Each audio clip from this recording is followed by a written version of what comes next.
이 성경을 보면은 이 안식일에 관련돼서 얘기가 좀 이제 신약 성경을 보면 많이 나오는데, 특히 유대인들 그리고 이제 바리새인들하고 이 안식일의 문제로 인해서 이 예수님이 많은 곤란을 당하기도 하시고 많은 문제가 일어납니다.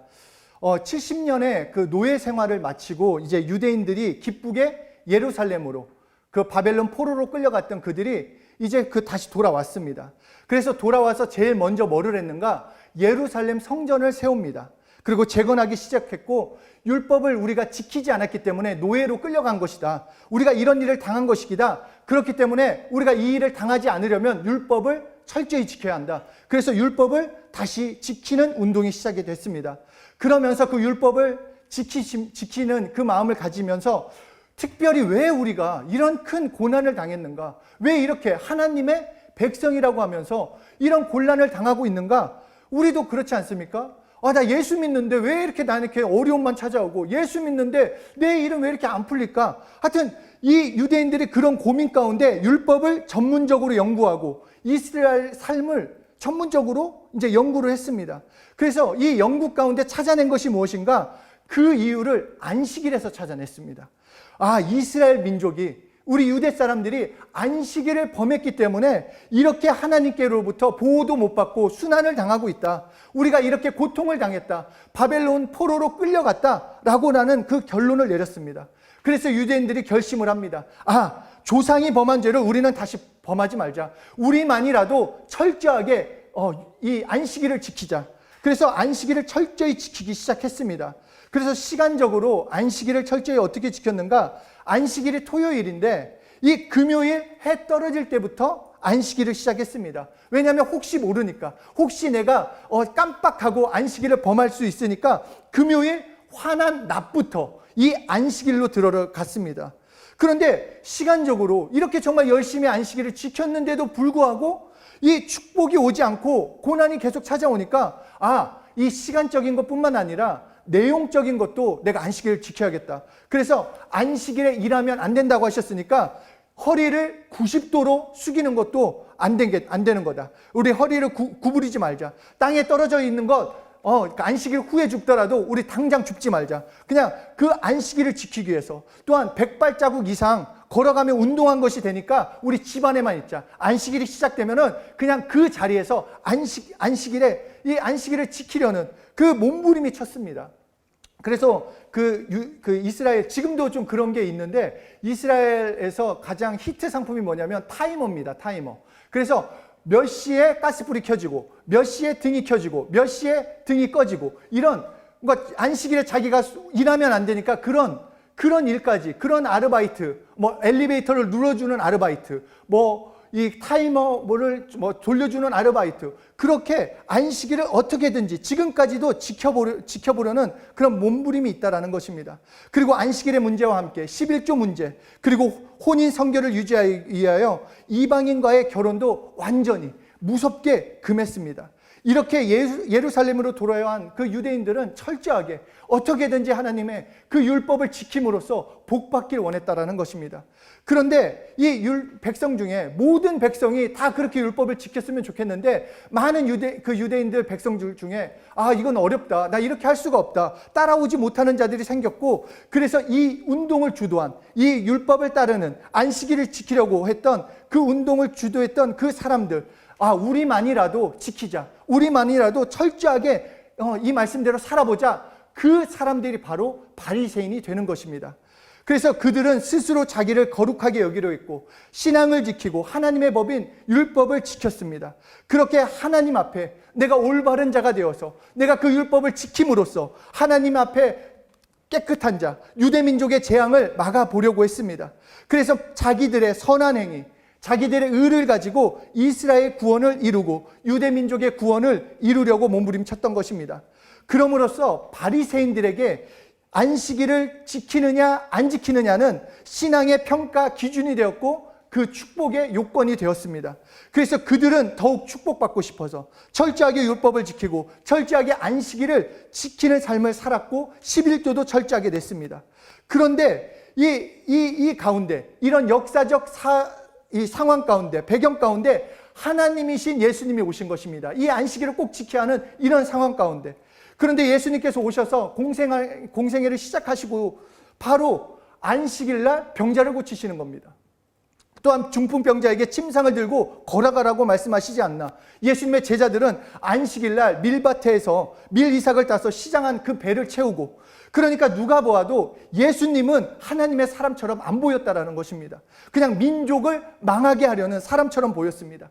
그러니까 예수님이 나오면 예수님 옆에 있는 사람들이 계속해서 수군거리며 예수님에 대한 원망과 비난이 쏟아져 나왔습니다.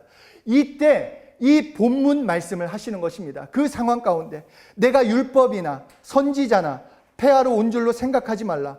폐하러 온 것이 아니요 완전케 하려 함이라. 그러니까 너희가 생각하는 것처럼 내가 율법을 없애려고 하거나 율법을 무시하거나 율법을 폐하러 온 것이 아니라 율법을 완전케 하러 왔다라고 말씀을 하셨습니다. 완전케 한다라는 것 헬라어로 플레로라고 하는데 이 그 뜻은 무엇인가 하냐면 강화하다, 풍성히하다, 부족한 것을 보충한다, 이런 의미를 가지고 있습니다. 그러니까 다시 말해서 예수님께서는 율법에 부족한 점이 있는데, 보충해야 할 것이 있는데 그것을 채우러 왔다라고 말씀하시는 것입니다. 율법은 하나님의 법입니다. 그렇기 때문에 너무나도 귀중한데 부족한 게 하나 있다라는 것입니다. 그것을 완전하게 하러 왔다. 당시 바리새인들, 유대인들 율법을 주신 이유를 오해하고 있었습니다. 그냥 율법을 가지고 율법으로 하나님 앞에 나는 의로워질 수 있다. 나는 이 율법을 다 지킬 수 있다. 나 율법으로 하나님 앞에 의로워질 수 있다라는, 하나님께 의롭다 인정받을 것이라는 착각을 가지고 있었다라는 것입니다. 그런데 예수님께서 오셔서 하시는 말씀은 아니다. 율법은 사람을 의롭게 하는 법이 아니라는 것입니다. 무슨 말이냐? 율법으로는 의로워질 사람이 하나도 없다. 율법은 오히려 사람을 정죄하는 법이라는 것입니다. 너 죄 지었다, 너 죄인이다 라고 말씀해 주는 법이라는 것입니다. 율법은 하나님의 법이기 때문에 로마서 7장 12절에 말씀한 것처럼 율법은 거룩하고 율법은 의롭고 선하며 신령하다고 했고, 로마서 13장 10절에 율법의 완성은 사랑이다. 그럼으로써 이 율법이 정말 하나님의 법이기 때문에 너무 귀한데, 그런데 결정적인 약점이 있는데 그것이 무엇인가? 율법에는 용서가 없다라는 것입니다. 그러니까 율법은 죄를 전혀 한 번도, 태어나서 한 번도 죄 짓지 않는 사람은 용서해 줄 수, 그 복을 줄 수 있습니다. 거룩하게 해줄 수 있고 하나님이 거룩하게 인정해 줄 수 있습니다. 죄를 단 한 번 짓지 아니하는 사람, 의롭다라고 말을 해주는데 전혀 죄 지지 않은 사람이 이 세상에 한 명도 없다라는 것입니다. 그런데 율법은 죄를 지은 사람은 구원하지 못한다라는 것, 용서가 없기 때문에 율법은 죄를 지으면 벌받게 할 수밖에 없다라는 것입니다. 그래서 율법에 용서가 없기 때문에 죄를 지은 사람을 구원할 길은 율법에는 전혀 없는 것입니다. 그래서 성경에서 율법에 대해서 계속 말씀하시는 것은 무엇인가? 죄를 깨닫게 하는 법이다. 율법을 통해서 내가 율법을 알면, 너희가 율법을 깨달으면, 율법에 순종하면 율법을 통해서 인간은 모두가 죄인인 것을 깨닫게 된다는 것입니다.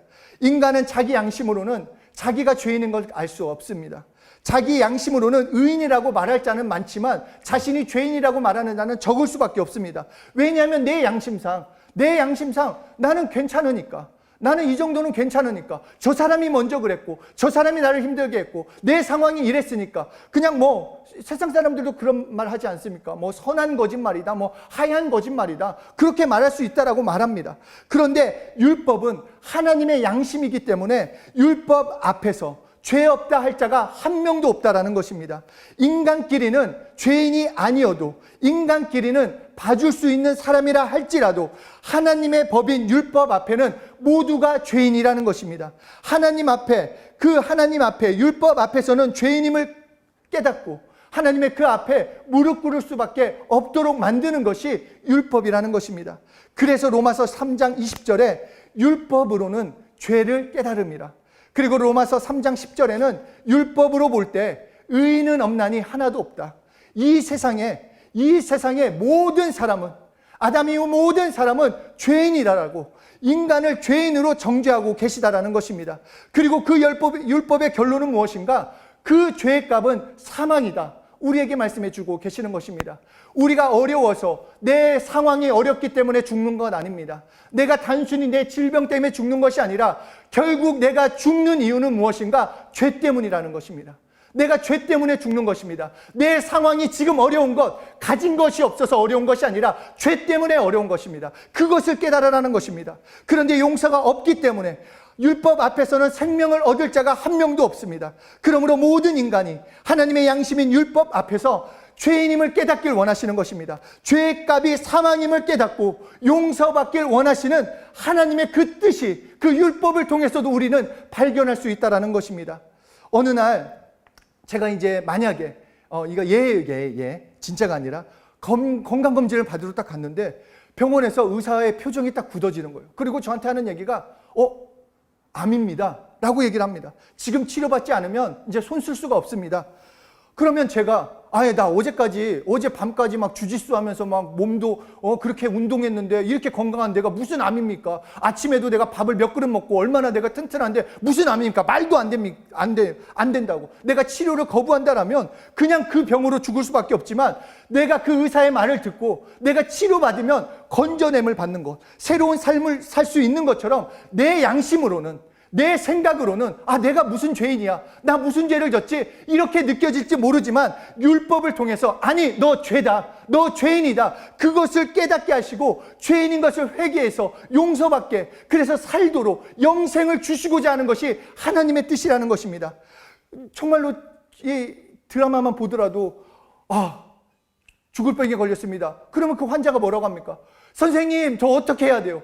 선생님 저 살고 싶어요. 저 지금 결혼도 못했는데, 저 하고 싶은 것도 많은데 저 어떻게 해야 돼요? 살려주세요. 말하는 것처럼 죄인임을 깨달은 내가 하나님께 할 수 있는 것은 복 주세요, 나 좀 좋은 대학 가주게 해주세요, 그것이 아니라 나 좀 살려주세요, 나 좀 변화시켜주세요. 나 어떻게 해야 살 수 있습니까? 하나님의 용서를 경험하기 원합니다. 그렇게 간구하는 자, 그렇게 하나님께 회개하게 만들어서 하나님의 용서를 통해서 새로운 삶을 살 수 있도록 만들어 주신다는 것입니다. 그런데 인간 모두가 자기 양심으로는 깨달을 수 없는 거예요. 내가 죄인인 것을 말하지 않습니다. 나는 죄인이 아닌데, 지금 교도소에 간 사람들이 얼마나 큰 죄들을 진 사람인데 그 사람과 비교했을 때 내가 어떻게 똑같은 죄인입니까? TV에서도 정말 수십 명씩 나와서 그 범죄자들과 나를 비교했을 때 내가 무슨 죄인입니까? 나는 그냥 괜찮은데. 그래서 율법을 주셨다라는 거예요. 내 양심으로는 비교하면서 내가 죄인이 아니라고 핑계대기 때문에 율법을 주셔서 내가 죄인인 것을, 너 이래도 죄인이 아니라고 말하냐, 이래도 죄인이 아니라고 말하냐, 너 죄인이다 라고 알려주시기 위해서 율법을 주셨다라는 것입니다. 제가 정말 처음에 예수 믿고 저 나름대로 착하게 살아왔기 때문에 저는 착한 줄 알았어요. 물론 사고도 쳤지만 그래도 선생님들 말씀도 잘 듣고 뭔가 이렇게 규칙도 잘 지키고 나는 괜찮은 사람인 줄 알았는데, 이 말씀을 들으면 이것도 죄고 저것도 죄고 뭔가 계속 이거 죄, 너 죄인이다, 너 죄인이다, 죄라고 우리에게 알려주지 않냐라는 것입니다. 변명하는 우리에게 너 미워하는 것도 살인이다, 너 미워하는 것도 살인이다, 남의 것을 너 탐냈냐, 부러워했냐, 그거 도둑질한 거다, 마음속에 있는 것까지 사람들한테 밝혀지지도 않고 나 혼자 생각했던 그 죄들까지도 죄라고 하나님이 말씀하신다라는 것입니다. 그런데 이것은 우리를 괴롭게 하시려는 것이 아니라 우리가 죄인인 것을 알고 회개해서 용서받게 하시려는 하나님의 사랑이라는 것입니다. 용서받아야 살 수 있으니까. 죄가 나를 죽이는 것이기에 그 죄를 회개해야 하나님의 것을 공급받고 하나님의 것으로 살 수 있기 때문에, 그때서 비로소 하나님의 자녀로 살 수 있기 때문에 우리를 죄인을 깨닫게 하는 하나님의 그 사랑을 우리는 알아야 한다는 것입니다. 그러므로 율법으로는 죄를 깨닫습니다. 죄를 알게 되고 내가 죄인인 것을 알게 됩니다. 그런데 죄를 용서받아야 하는데 율법으로는 용서받을 수 없다는 것입니다. 그래서 율법의 용서를 보충하기 위해서 예수님이 이 땅에 오셔서 십자가에 피 흘려 죽으심으로 그 율법을 완전케 하셨다는 것입니다. 그렇기에 복음은 무엇인가? 예수 그리스도의 용서가 되는 것입니다. 예수 그리스도의 피 흘림을 통하여 나는 죄를 회개하기만 하면, 나는 이 죄를 졌습니다. 나는 죄인입니다. 회개하기만 하면 용서받는 것이 복음입니다.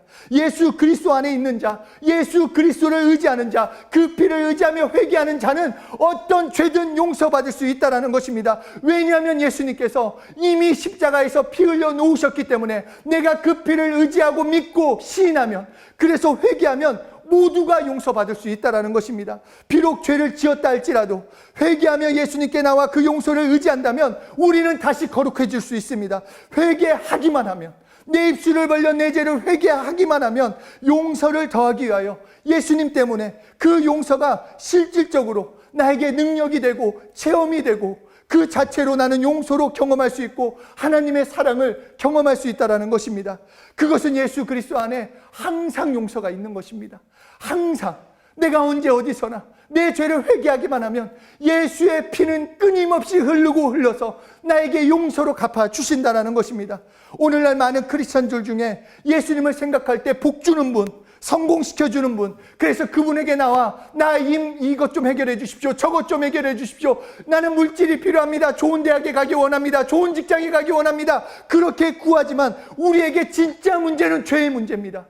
죄 때문에 우리가 망하는 것인데, 그래서 돈이 없어서 복이 없어서 문제가 아니라 이 죄를 회개해야 하는데, 이 죄를 회개할 수 있다면, 내가 이 죄를 해결할 수만 있다면 하나님의 용서로 하나님의 것을 그 다음부터 공급받는 축복은 덩달아 따라오게 되어 있습니다. 하나님과의 관계가 열려만 있다면 하나님이 부어주시는 그 은혜와 그 축복은 오게 되어 있습니다. 죄라는 것이 막고 있기 때문에, 죄라는 것이 있기 때문에 그 하나님의 공급하심을 우리가 누리지 못할 뿐입니다. 그렇기 때문에 내가 정말 하나님 앞에 내가 죄인임을 인정하고 하나님 앞에 내 죄를 회개할 수만 있다면 나는 오늘부터 새로운 삶을 살 수 있다는 것입니다. 그런데 우리가 회개에도 관심이 없고 용서도 막연하게 생각하고 단순히 복만 구한다라면 우리는 가짜 크리스찬이 될 수밖에 없다는 것입니다. 그러므로 오늘 이 시간 내 자신이 죄인임을 알아야 합니다. 죄인임을 인정해야 하는 것이고 죄인임을 시인해야 합니다. 그리고 회개해야 한다는 것입니다. 그럴 때 예수 그리스도의 그 용서를 회개한 자만이 실제로 경험하게 되는 것입니다. 회개할 때마다 그 용서를 경험하며 하나님의 사랑이 물밀듯 밀려와서 그 사랑이 영혼육에 가득 차서 내가 살아가는 발걸음도 그 용기와 힘, 담대함이 어디서 나오는가? 나의 의지가 아닌 그 사랑 때문에, 하나님이 함께 하시는 것 때문에 당당하게 나갈 수 있다는 것입니다. 만약에 나는 죄진 적이 없습니다, 나는 아직도 내가 죄인인 걸 잘 모르겠습니다, 그렇게 말한다고 한다면 그 사람은 예수님과 관계없는 사람이 되는 것입니다. 죄 없다고 버티는 사람, 예수님이 필요 없다라고 버티는 사람과 똑같습니다. 바로 바리새인들이 그런 사람들이었습니다. 예수님께서 미워한 것도 살인하지 말라 이 말씀에 나는 살인한 적 없는데요. 그러자 예수님이 말씀하셨습니다. 미워한 것도 살인한 것이다. 그래서 바리새인이 또 얘기합니다. 내가 얼마나 수양이 잘 되어 있는데 나 속으로도 미워하지 않았습니다. 그러면 난 절대로 미워하지 않았습니다. 그러자 예수님이 말씀하십니다. 그렇다면 무관심한 것도 살인한 자와 같다. 그러자 저는 가난한 자에게 돈도 많이 주고 내가 봉사도 많이 하고 이렇게 버틴다라면 이것은 내가 의롭다 말하는 것이 아니라 나는 예수가 필요 없다라고 말하는 것과 나는 용서가 필요 없다라고 말하는 것과 똑같다라는 것입니다. 그런데 오늘날 많은 크리스천들을 보면 용서가 필요 없는 사람처럼 내 가면을 쓰고 사는 사람들이 많다라는 것입니다. 내가 잘하고 있는 것처럼 정말로 교만한 모습이 얼마나 많이 있습니까? 내가 잘하고 있다, 나 괜찮은 것 같아, 자신의 죄와 잘못을 숨기며 아닌 척하며 살아간다는 것입니다. 용서받을 일이 없는 척하며 살아가는 것, 얼마나 그 삶이 힘들겠냐라는 것입니다.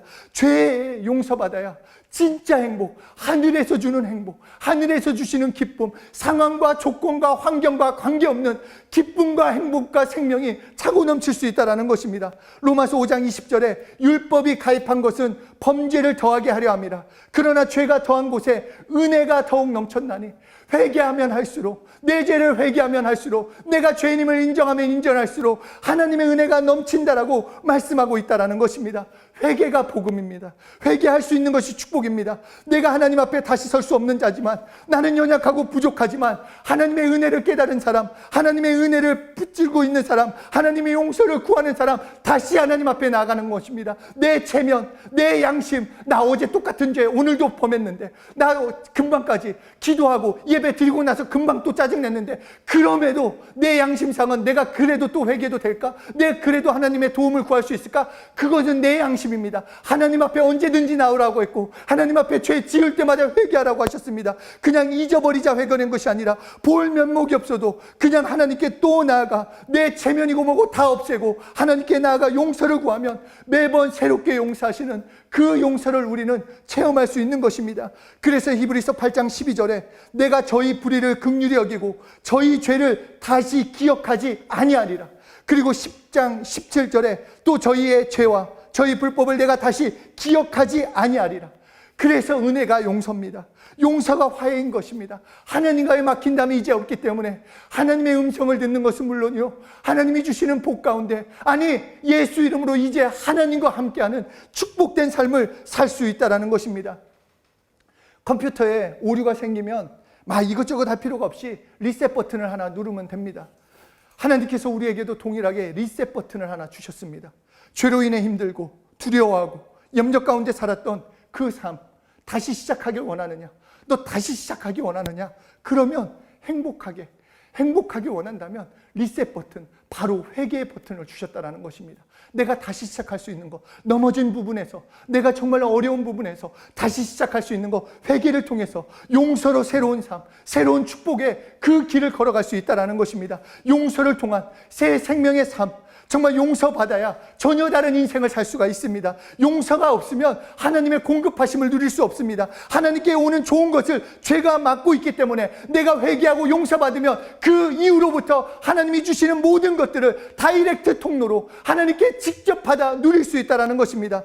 그런즉, 그래서 고린도후서 5장 17절, 그런즉 누구든지 그리스도 안에 있으면 새로운 피조물이라. 이전 것은 지나갔으니, 이전에 죄된 내 모습, 이전에 죄 때문에 망가진 내 모습, 그 모든 것은 지나갔으니 보라 새 것이 되었도다. 나 다시 시작하고 싶다. 새롭게 시작하고 싶다. 새로운 인생으로 살고 싶다.